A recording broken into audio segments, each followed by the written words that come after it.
June 14, 1972, Melrose Park, Illinois. The car door hangs open, engine still running. A man lies slumped forward in the driver's seat, his forehead resting against the wheel. Blood has already dried along the stitching of his jacket. No signs of struggle. No witnesses. No sound. Just silence in a neighborhood that knows better than to ask questions. Police arrive quickly, but not urgently. They recognize the name before they even confirm the face. He wasn't supposed to die like this. For nearly a decade, he had moved quietly between safe houses, social clubs, and suburban estates. No rank, no title, no spotlight, just trust. The kind of trust that doesn't get written down. He carried messages, cash, instructions from one of the most powerful men in American organized crime. Tony Accardo never used telephones, never wrote orders. Men like this courier were his lifeline, invisible until they weren't, because somewhere something changed. And when he started talking, really talking, the silence that protected him vanished. In the outfit, loyalty buys you time, but doubt signs your death warrant. Before he became a body in a parked car, he was a man designed to disappear in plain sight. His name was Anthony Tony Spilotro's lesser-known contemporary courier, Salvatore Sam Battaglia Jr. Not a boss, not even a made man, but proximity to power mattered more than titles in the Chicago outfit. He was born into it, not through ceremony, but through environment. The neighborhoods of West Side Chicago in the 1940s did not produce innocence. They produced observers, men who learned early that silence had value, that proximity to the right people could replace ambition. His father had connections, not high-ranking, but adjacent, enough to open doors that never appeared visible to outsiders. Battaglia Jr. understood something most didn't. Power in organized crime did not belong only to those who gave orders. It belonged to those who carried them without distortion. He was disciplined, predictable, forgettable. He drank lightly, spoke less, never asked questions. Men like Tony Accardo noticed that, because in a world built on paranoia, the most valuable man is not the loudest. It's the one who leaves no impression at all. And for years, he was perfect, until the system that required his silence began to test it. He did not rise through violence. He rose through reliability. By the late 1950s, the Chicago outfit was no longer a street organization. It was a corporate machine, layered, compartmentalized, protected by distance between orders and consequences. At the top sat Tony Accardo. He had learned from the mistakes of men like Al Capone. Visibility was vulnerability, so he removed himself from direct communication entirely. No phone calls, no written instructions, no unnecessary meetings. Instead, he built a human chain, and at the center of that chain were couriers, men like Battaglia Jr. His role was simple on paper, transport messages between insulated layers of the outfit, but in practice, it made him one of the most trusted assets in the entire organization. He moved between worlds, from suburban homes to backroom card games, from union offices to construction fronts. He carried envelopes that were never opened, delivered words that were never repeated, and most importantly, he remembered everything, not by choice, but by necessity. Because in Accardo's system, information was never recorded. It lived inside men, which meant those men eventually became liabilities. Still, for nearly 9 years, Battaglia Jr. performed flawlessly. No arrests, no suspicion, no deviation. Trust deepened, access widened, and with access came exposure. He began to see patterns, connections between businesses, politicians, and enforcement, the invisible architecture of power that kept the outfit untouchable. It was more than crime. It was infrastructure, and once you understand the system, you can't unknow it. That was the first real danger, not betrayal, awareness. It didn't begin with betrayal, it began with pressure. 1969, Chicago. Federal attention was tightening around the outfit, not through raids or spectacle, but through patience, surveillance, financial tracing. quiet indictments that built cases instead of headlines. The era of untouchable bosses was ending. The passage of the Racketeer Influenced and Corrupt Organizations Act changed everything. It allowed prosecutors to connect fragments, small acts into larger conspiracies. Suddenly, men who never pulled triggers could still face prison. Men like Battaglia Jr. He was picked up on a minor charge. Routine, almost forgettable. But this time, it didn't disappear. Hours turned into days. Days into questioning, not aggressive, not loud, calculated. They didn't ask him what he did. They showed him what they already knew. Movements, meetings, timelines. Enough to suggest that his invisibility had expired. And then came the offer. Not immunity, not freedom. Time, reduced sentences, protection, distance from the machine that would never protect him if things collapsed. For the first time in nearly a decade, Battaglia Jr. was forced to confront a reality the outfit never allowed its men to consider. What happens when loyalty is no longer reciprocated? He said nothing at first, held the line, returned to the streets unchanged, at least on the surface. But something had shifted, not in his actions, in his thinking, because once a man realizes he is expendable, silence stops feeling like duty. It starts feeling like sacrifice, and sacrifice in that world is rarely returned. By the early 1970s, the Chicago outfit was no longer just a criminal organization. It was entangled in the system itself.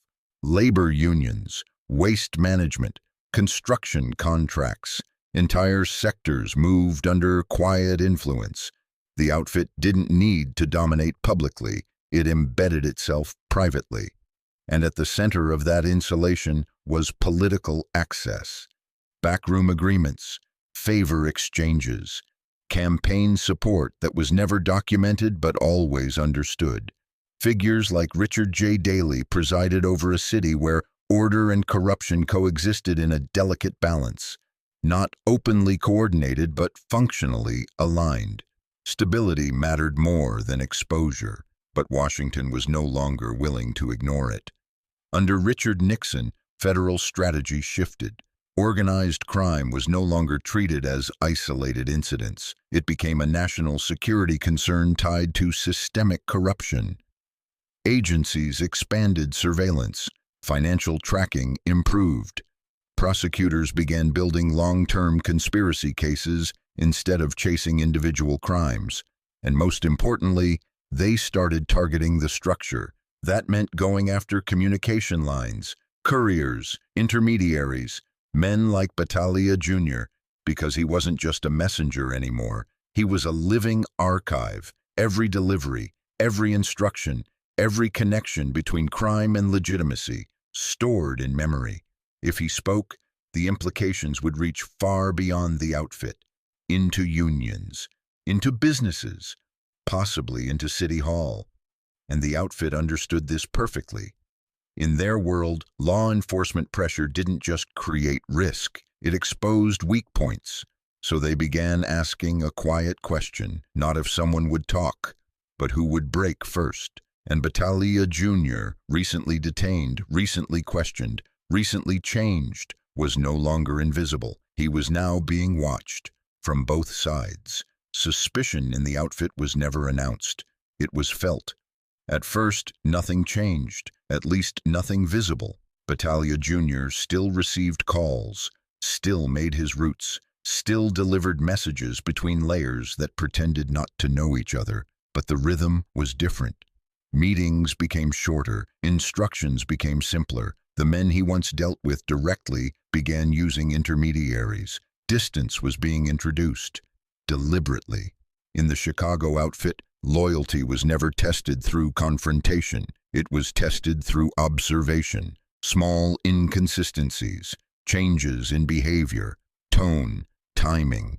Battaglia Jr. sensed it. The conversations that used to linger now ended quickly. Eyes that once ignored him now studied him, briefly, carefully, then looked away. No accusations, no warnings, just a gradual removal from the center, and that was the signal. Because men who were trusted were kept close. Men who were questioned were left alone. He tried to correct it, maintained routine, avoided mistakes, spoke even less than before. But silence, once natural, now looked calculated, and calculation invited doubt.